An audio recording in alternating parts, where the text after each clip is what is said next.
This episode is a call to action.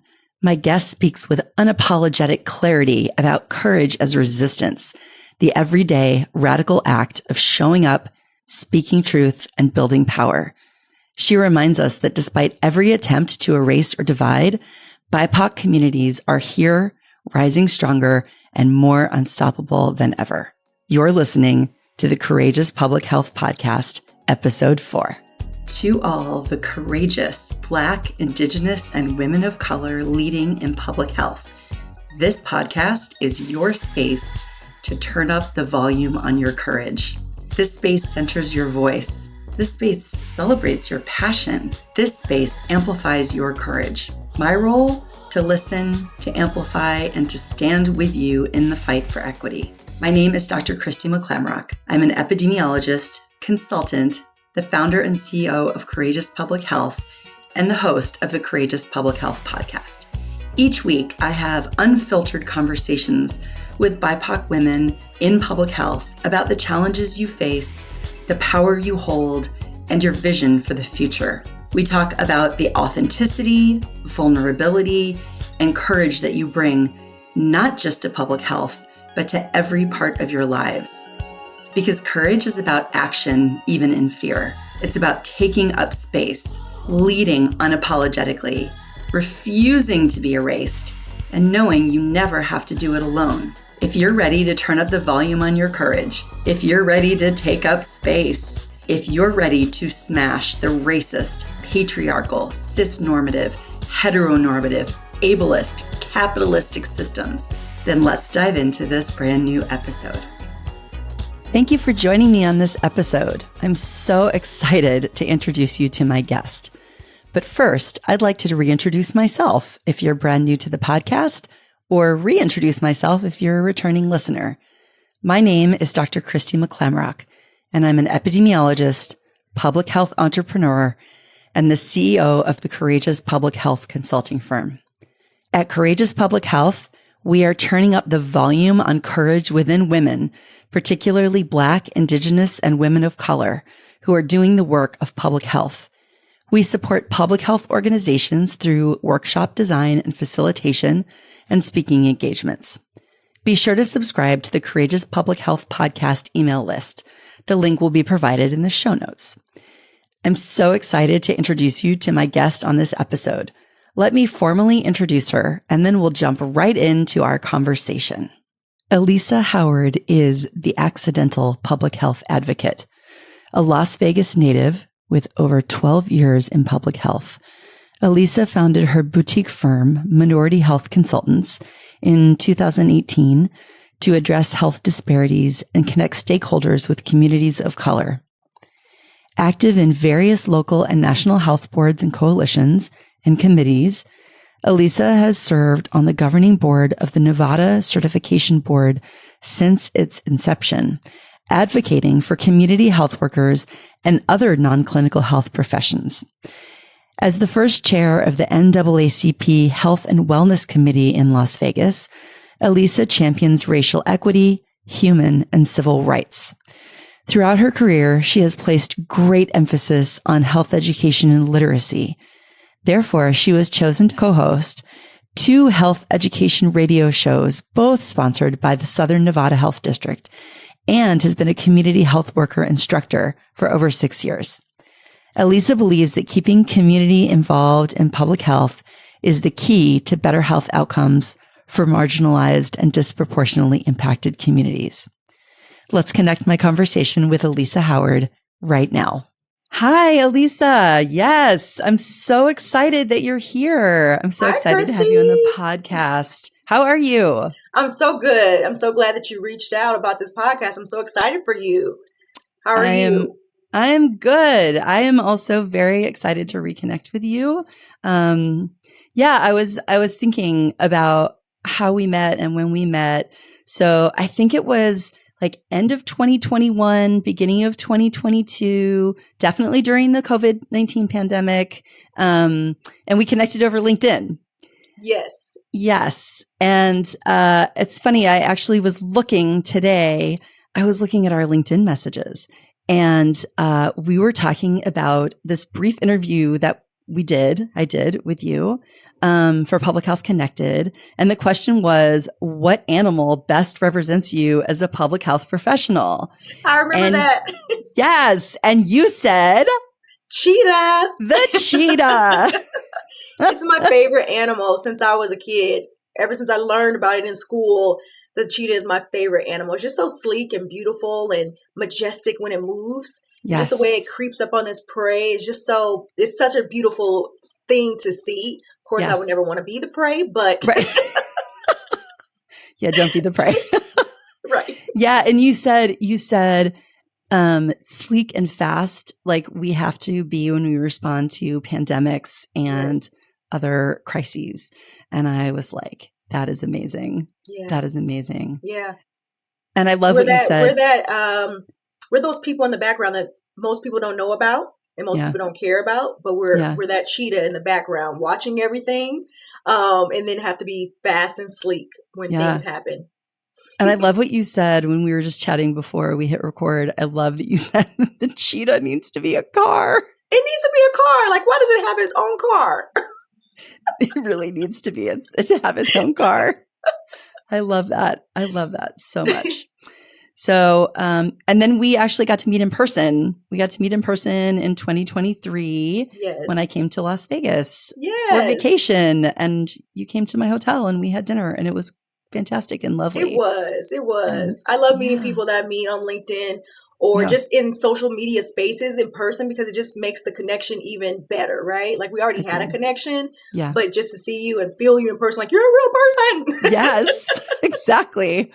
Yeah, that was really great. That was self-care for us. Yes, that was self-care. Good. That was a lovely dinner. It was lovely. Yeah. So, why don't you go ahead and introduce yourself, just briefly introduce yourself, and then we're going to jump right in. Okay. My name is Alisa Howard. I am a accidental public health advocate. That is the trademark that I like to use. I accidentally got into this field, so I like to say that to people.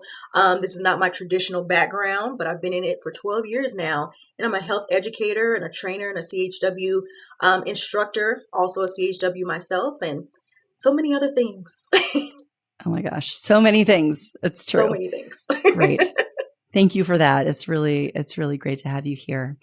So yes, this is a Courageous Public Health podcast. So I want to start by talking about courage and action.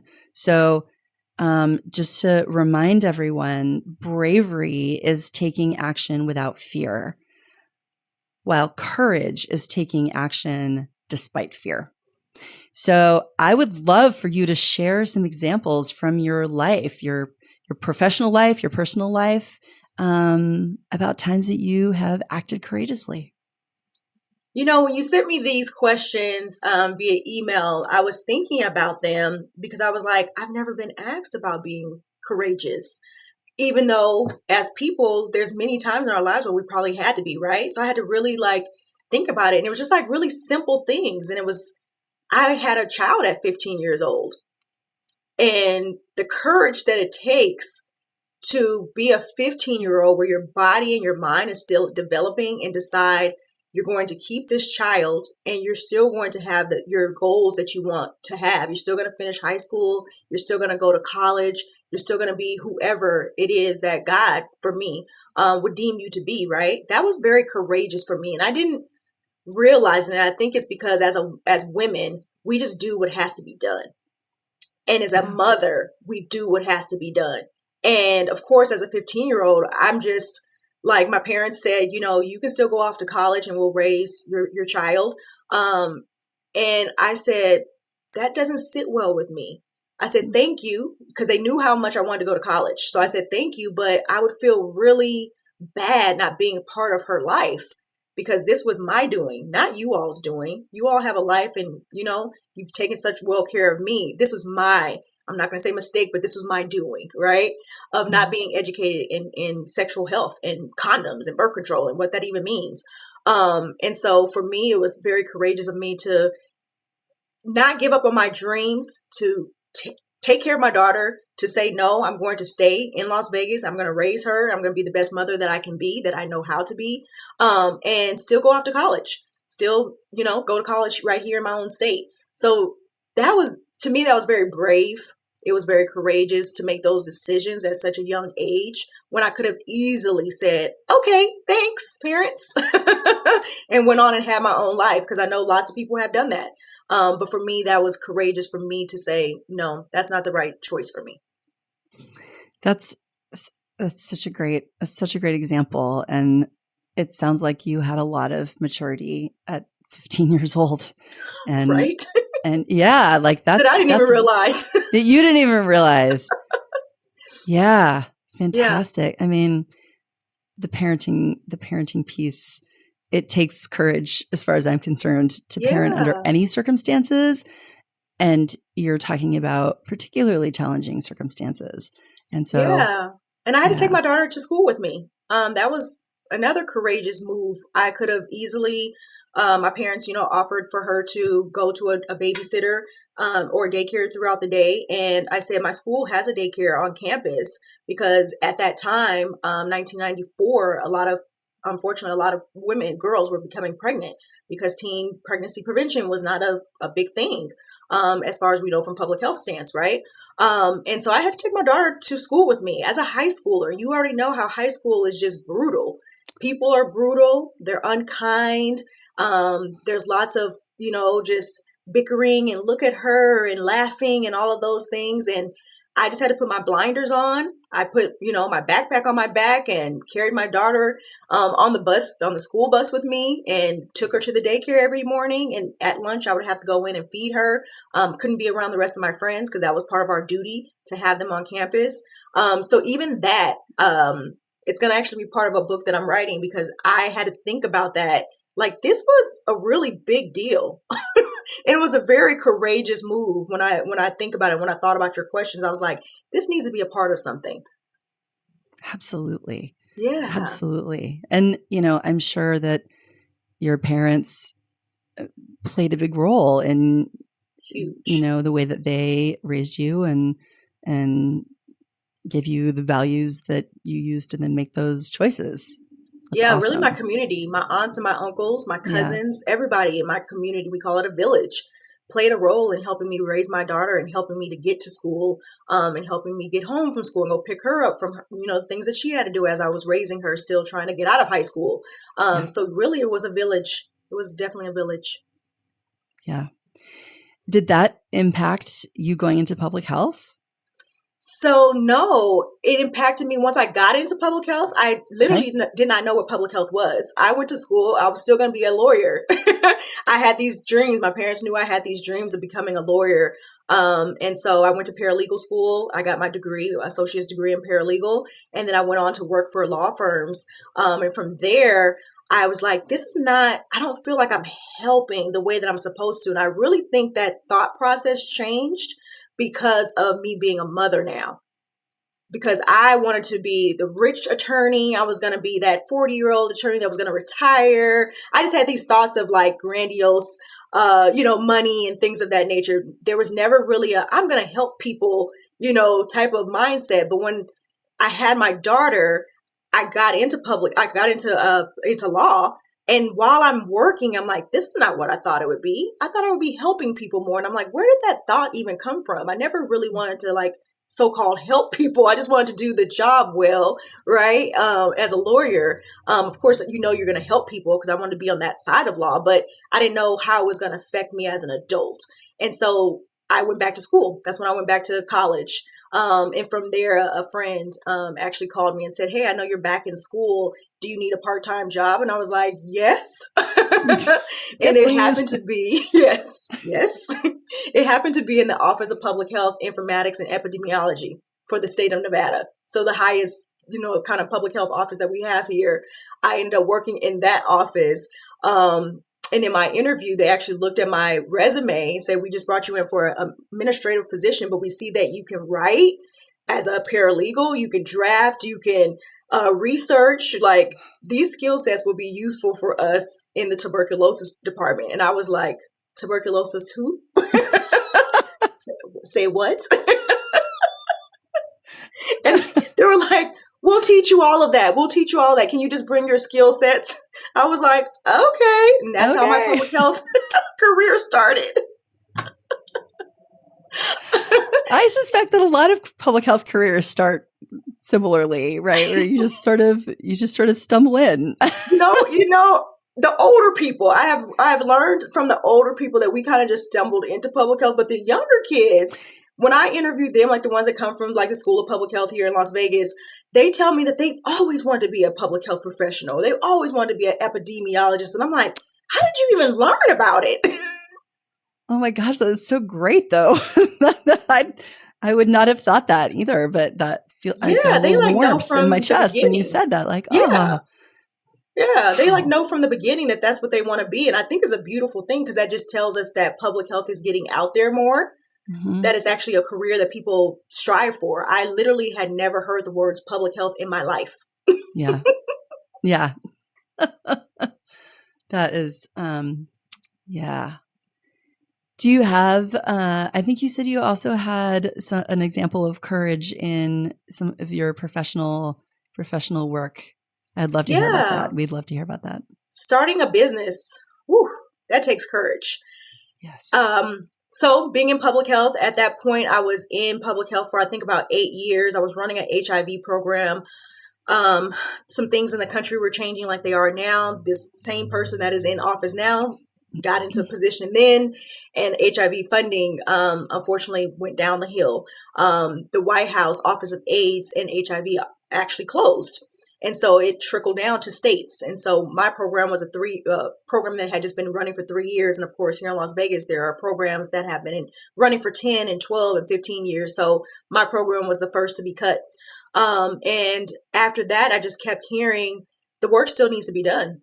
The work still needs to be done. And so I'm thinking, I have a paralegal degree. I now have my bachelor's degree. I can go off and get another job somewhere. I've run a department now. And I just kept hearing the work still needs to be done. And is it going to be done the way that it needs to be if you're not in a position to make the decisions, right? And so that led me to starting a business. Did not know how to start a business. I did not have an entrepreneur spirit. To me, I did it. But come to find out, I guess I did, right? Because what I was shown was that the same way you started that department, because I had to start that actual department from scratch. The same way you started that department, use that same knowledge and information and start your business. And you were really running a small little business within this organization. And I'm like, just, kind of like these thoughts. And I'm like, what? I was like, oh my gosh, that was a small little business, right? I had to do my own hiring and had to work with HR to let people go. But I had to write my own policies and procedures.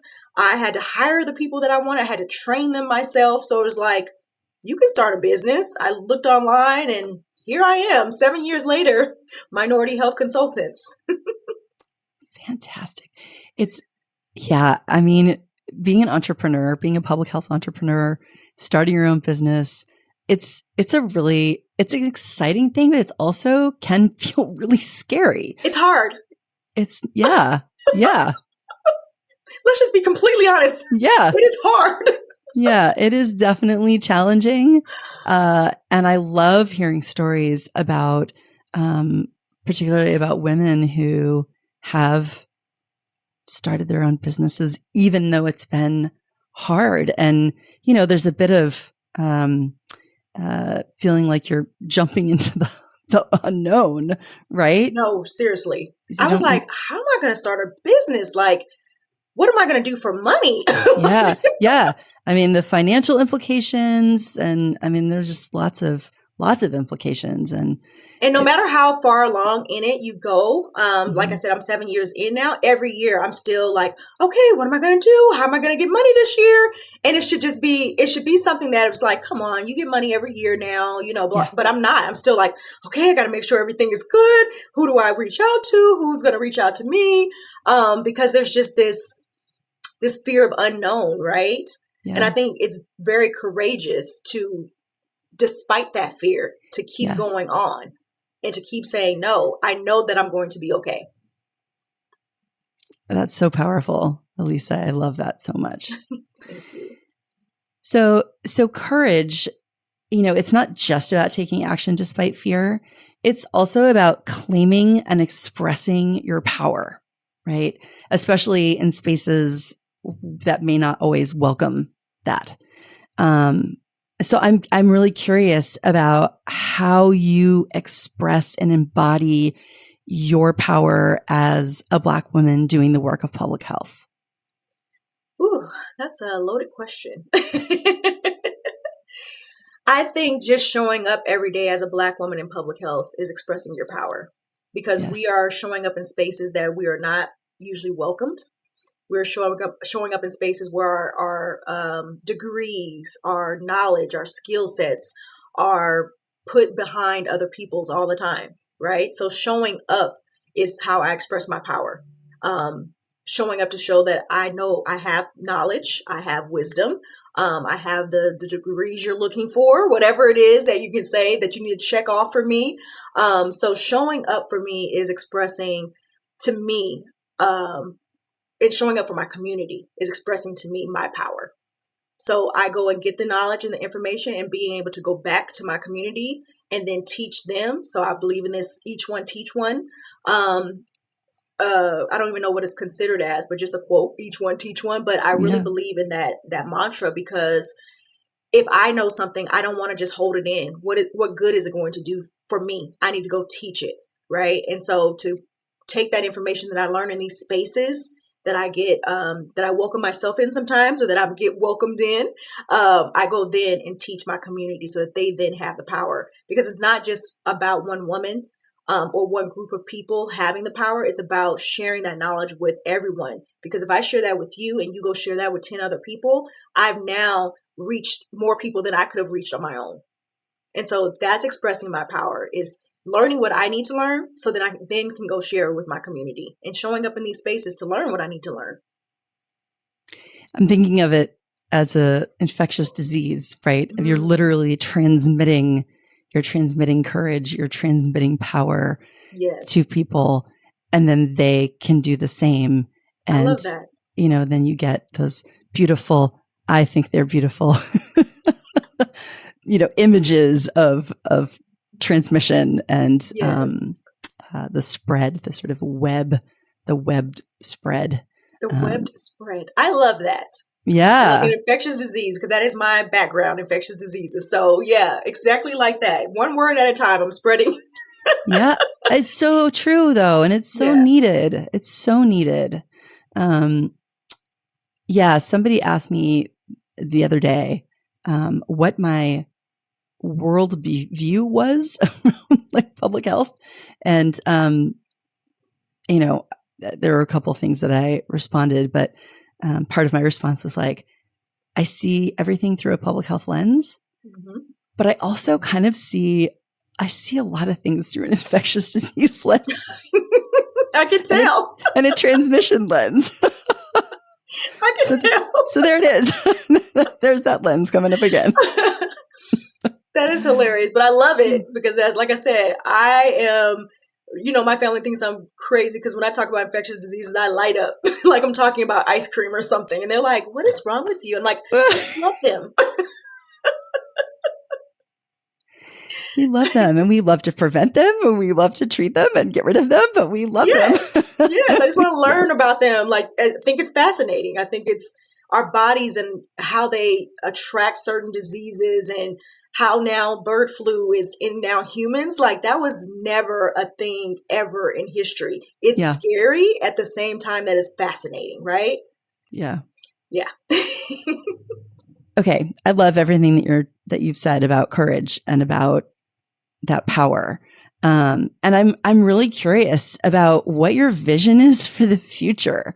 And it could be the future of public health, the future of BIPOC communities, and even your future. I'm really curious about your vision for the future. You and me both. You and me both. So I think about this obviously every day since a certain person got elected into office, and all the things that are happening with CDC and the NIH, and public health infrastructure is literally being dismantled. and to watch it, to watch certain things about minority communities, BIPOC communities go away that were always there, and not to have access to that anymore it feels like you're trying to delete us.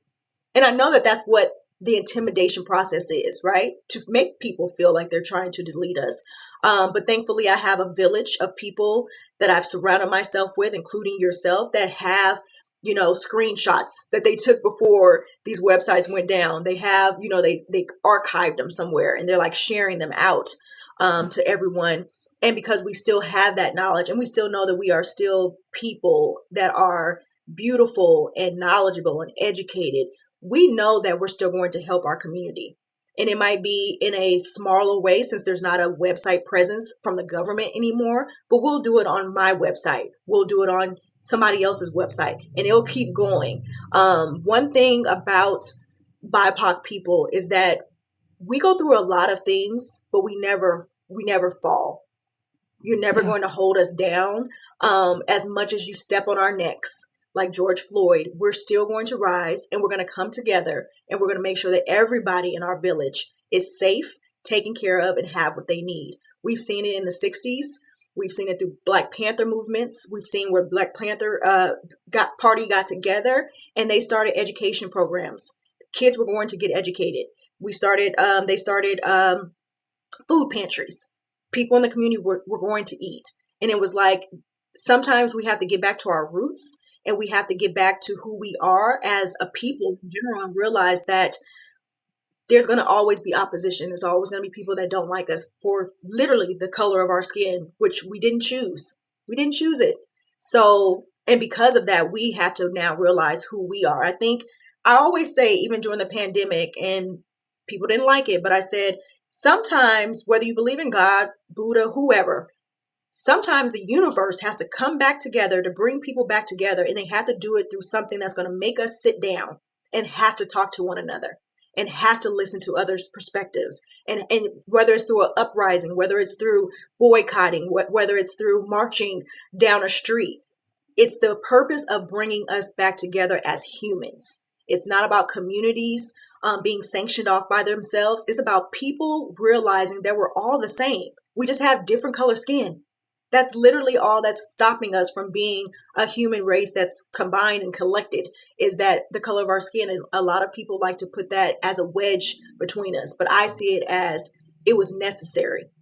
It was necessary to bring us back to humanization, to realize that we are all here for one another. And so BIPOC women will keep that as the forefront of who we are, and we will spread that through our community, which will spread through other communities.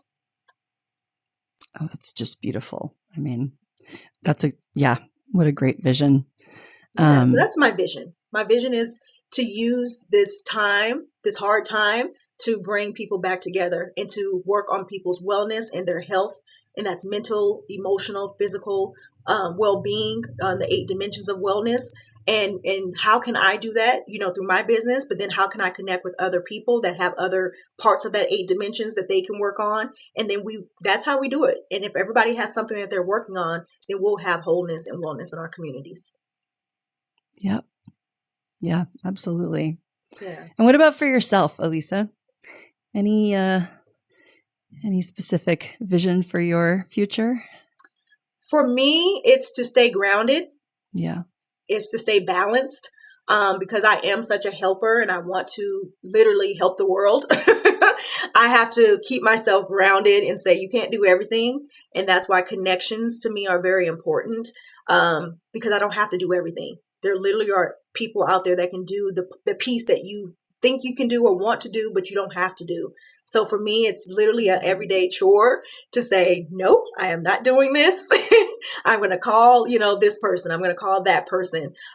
So staying grounded and balanced is my vision, but also staying in alignment to my purpose, keeping my business afloat by working with stakeholders who believe in not just me and my education and my professional skills, but believe in BIPOC communities being well. Yeah. This is so good. This is so good.